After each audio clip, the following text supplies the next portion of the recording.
बोली शनि देवता की जय। ओम शन शनिश्चराय नमः। आप सभी का मेरे YouTube चैनल पर हार्दिक स्वागत है।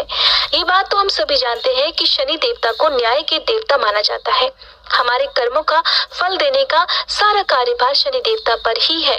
लेकिन बहुत से लोग ये भी मानते होंगे कि शनि देवता शायद हमें सिर्फ अपने क्रोध का ही शिकार बनाते हैं, लेकिन ऐसा नहीं है।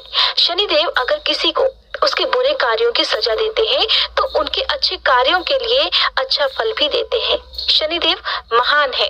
अगर उनकी कृपा प्राप्त हो जाए तो कहते हैं कि हर इंसान का कल्याण हो जाता है।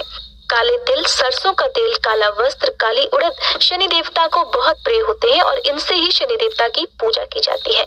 शनि देवता के मंत्रों का जाप करने के साथ ही शनिवार के दिन अगर आपसे जाने अनजाने में जो भी गलती हुई हो तो उनके लिए आपको क्षमा याचना भी करनी चाहिए। शनिदेव की पूजा करने के बाद राहु और केतु की भी पूजा की जाती है। साथ ही इस दिन पीपल के वृक्ष में मीठा जल भी अर्पित करना चाहिए और पीपल के वृक्ष की 7 बार परिक्रमा भी करनी चाहिए।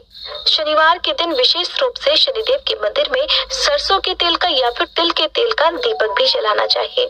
और इस दिन अगर आप उपवास ना भी रख पाए तो विधिवत पूजा करके व्रत की कथा भी सुननी चाहिए। आज की इस वीडियो में मैं आपको सुनाऊंगी शनिदेव की व्रत कथा। आज की कथा प्रारंभ करने से पहले आप सभी से अनुरोध है, कमेंट बॉक्स में शनिदेव की जय लिखना मत भूलिएगा। हे शनिदेव, इस कथा को कहने, सुनने और हुंकारा भरने वाले सभी भक्तों के कष्ट दूर करना, सभी भक्तों की रक्षा करना और उनकी सभी मनोकामनाएं भी पूर्ण करना। आइए सुनते हैं शनिवार व्रत कथा। पौराणिक कथा के अनुसार एक बार स्वर्गलोक में सबसे बड़ा कौन, इस प्रश्न पर सभी 9 ग्रहों में वाद विवाद हो गया। सभी ग्रह एक दूसरे से कहने लगे कि मैं सबसे बड़ा, और इस पर विवाद इतना बढ़ गया कि परस्पर भयंकर युद्ध की स्थिति जैसी बन गई।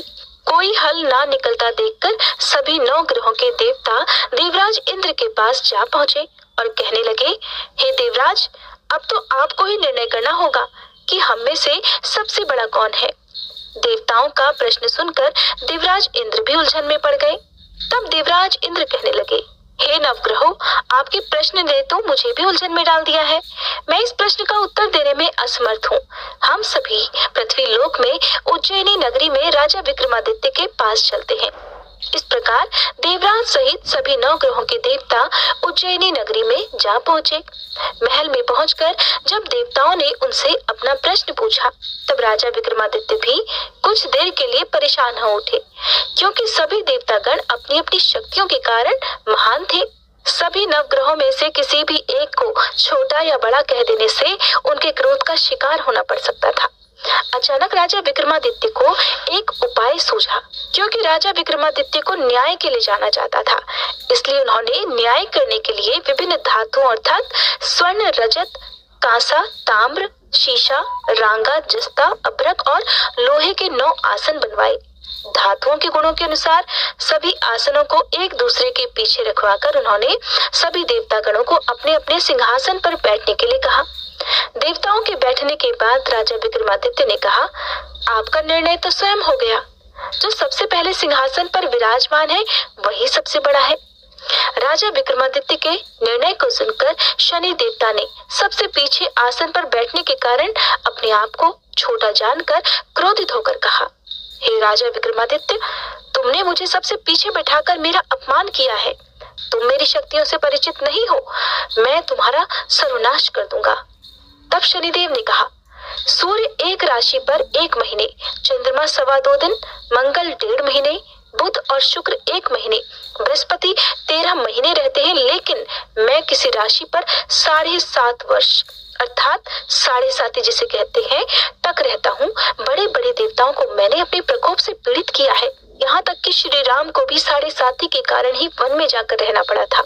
रावण को 7.5 के कारण ही युद्ध में मृत्यु का शिकार बनना पड़ा। हे राजा, अब तू भी मेरे प्रकोप से नहीं बच सकेगा। इसके बाद अन्य ग्रहों के देवता तो बड़ी प्रसन्नता के साथ वहां से चले गए, परंतु शनिदेव बड़े क्रोध के साथ वहां से विदा हुए। राजा विक्रमादित्य पहले की तरह ही न्याय करते रहे। उनके राज्य में सभी स्त्री पुरुष बड़े आनंद से अपना जीवन यापन कर रहे थे। इस प्रकार कुछ दिन ऐसे ही सुकून से बीत गए। लेकिन उधर शनि देवता अभी तक अपने अपमान को नहीं भूल पाए थे। राजा विक्रमादित्य से बदला लेने के लिए एक दिन शनिदेव ने घोड़े के व्यापारी का रूप धारण किया और बहुत से घोड़ों के साथ उज्जैनी नगरी में जा पहुंचे। राजा विक्रमादित्य ने अपने राज्य में किसी घोड़े के व्यापारी के आने का समाचार सुना तो उन्होंने भी अपने अश्वपाल को कुछ घोड़े खरीदने के लिए भेज दिया, क्योंकि राजा को घोड़े पालने का भी शौक था। अब घोड़े तो बहुत कीमती थे। अश्वपाल ने जब वापस लौटकर इस बारे में राजा विक्रमादित्य को बताया तो राजा ने स्वयं आकर एक सुंदर और शक्तिशाली घोड़े को पसंद कर लिया। घोड़े की चाल देखने के लिए राजा उस घोड़े पर सवार हुए तो वो घोड़ा तो बिजली की गति से दौड़ पड़ा। तेजी से दौड़ता हुआ घोड़ा राजा को दूर एक जंगल में ले गया और फिर वहां राजा को गिराकर जंगल में कहीं गायब हो गया। अब राजा अपने नगर को लौटने के लिए जंगल में ही भटकने लगा, लेकिन उन्हें लौटने का कोई रास्ता ही नहीं मिला। भटकते भटकते जंगल में इस प्रकार राजा को जोर से भूख प्यास लगने लगी। काफी दूर तक भटकने के बाद आखिरकार राजा को एक चरवाहा मिला। राजा ने उससे पानी मांगा। पानी पीकर राजा ने उस चरवाहे को अपनी अंगूठी दे दी। फिर उससे रास्ता पूछकर वो जंगल से निकलकर पास के ही एक नगर में जा पहुंचा। अब राजा विक्रमादित्य ने एक सेठ की दुकान पर बैठकर कुछ देर तक तो आराम किया। उस सेठ से राजा ने बातचीत की। राजा के बारे में पूछा तो राजा ने बताया कि मैं उज्जैनी नगरी से आया हूँ। राजा की कुछ देर दुकान पर बैठने से अब सेठ जी को बहुत बिक्री हुई। सेठ जी ने राजा को बड़ा भाग्यवान समझा कि इन्हीं के कारण आज मेरी दुकान में सबसे ज्यादा बिक्री हुई है, तो उन्होंने खुश होकर राजा को अपने घर पर भोजन के लिए आमंत्रित कर दिया और उन्हें अपने घर ले गए। सेठ के घर में सोने का एक हार खूंटी पर लटका हुआ था। राजा को उस कमरे में छोड़कर सेठ कुछ देर के लिए बाहर चला गया। तभी एक आश्चर्यजनक घटना घटी। राजा विक्रमादित्य के देखते ही देखते सोने के उस हार को खूंटी ने निगल लिया। वापस लौटकर सेठ ने देखा कि हार तो वहां पर था नहीं। हार को गायब देखा तो चोरी का संदेह राजा पर ही किया, क्योंकि उस कमरे में केवल राजा ही अकेला बैठा था। तब सेठ ने अपने नौकरों से कहा कि इस परदेसी को रस्सियों से बांधकर नगर के राजा के पास ले चलो। इस तरह से राजा को रस्सियों से बांधकर नगर के राजा के पास ले जाया गया। राजा ने जब राजा विक्रमादित्य से हार के बारे में पूछा तो उन्होंने बताया कि उनके देखते ही देखते खूंटी ने तो हार को निगल लिया था। इस पर राजा ने क्रोधित होकर चोरी करने के अपराध में राजा विक्रमादित्य के हाथ पांव काटने का आदेश दे डाला। किसी ने भी राजा की बात का विश्वास नहीं किया। इस तरह से राजा विक्रमादित्य के हाथ पांव काटकर उन्हें नगर की सड़क पर छोड़ दिया गया। कुछ दिनों के बाद एक तेली उन्हें उठाकर अपने घर ले गया और उन्हें अपने कोलू पर बैठा दिया। अब राजा आवाज देकर बैलों को हाँकता रहता और इस तरह तेली का बैल चलता रहा। अब राजा को भोजन भी मिलता रहा। शनि के प्रकोप की 7.5 पूरी होने पर वर्षा ऋतु प्रारंभ हुई। अब एक दिन राजा विक्रमादित्य एक रात को मेघ मल्हार गा रहे थे कि तभी नगर के राजा की लड़की राजकुमारी मोहिनी रथ पर सवार होकर उस तेली के घर के पास से गुजरी। जब उसने मेघ मल्हार सुना तो उसे बड़ा अच्छा लगा। दासी को भेजकर गाने वाले को बुला लाने के लिए कहा।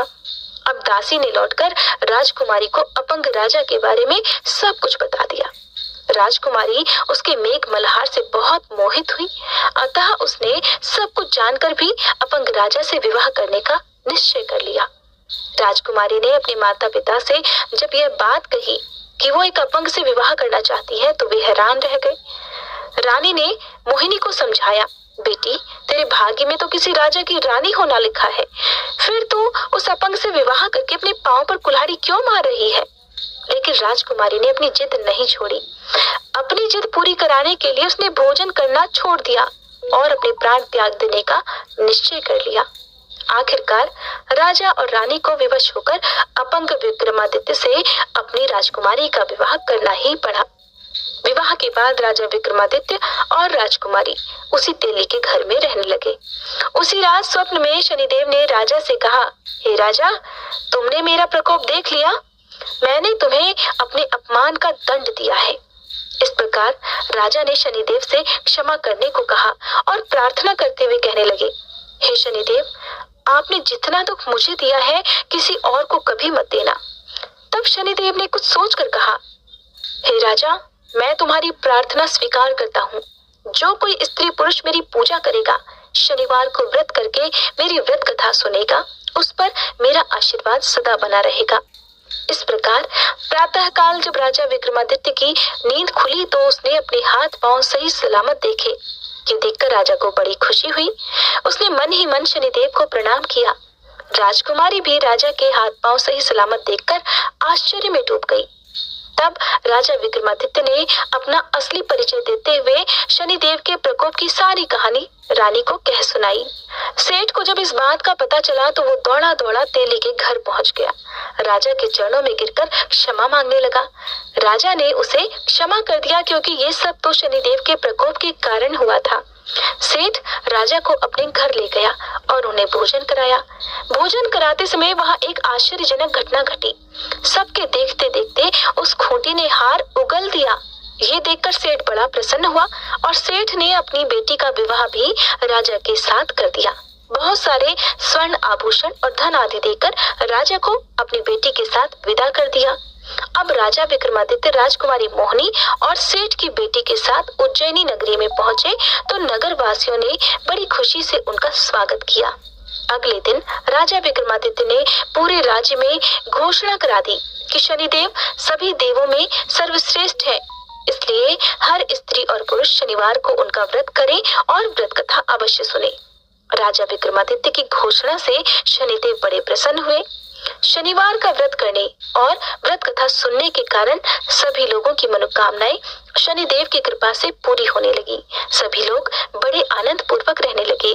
बोली शनि देवता की जय।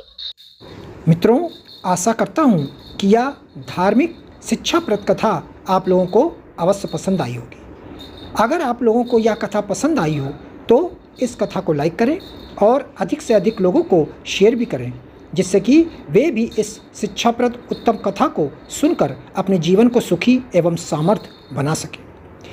मित्रों, अगर अभी तक आप लोगों ने हमारे चैनल को सब्सक्राइब नहीं किया है तो तुरंत सब्सक्राइब कर लें, जिससे कि नोटिफिकेशन के माध्यम से आप लोगों को हमारे नए नए वीडियोज़ शिक्षाप्रद कथाएँ तुरंत प्राप्त हो सके और आप उसको सुन करके अपने जीवन को सुखी बना सकें।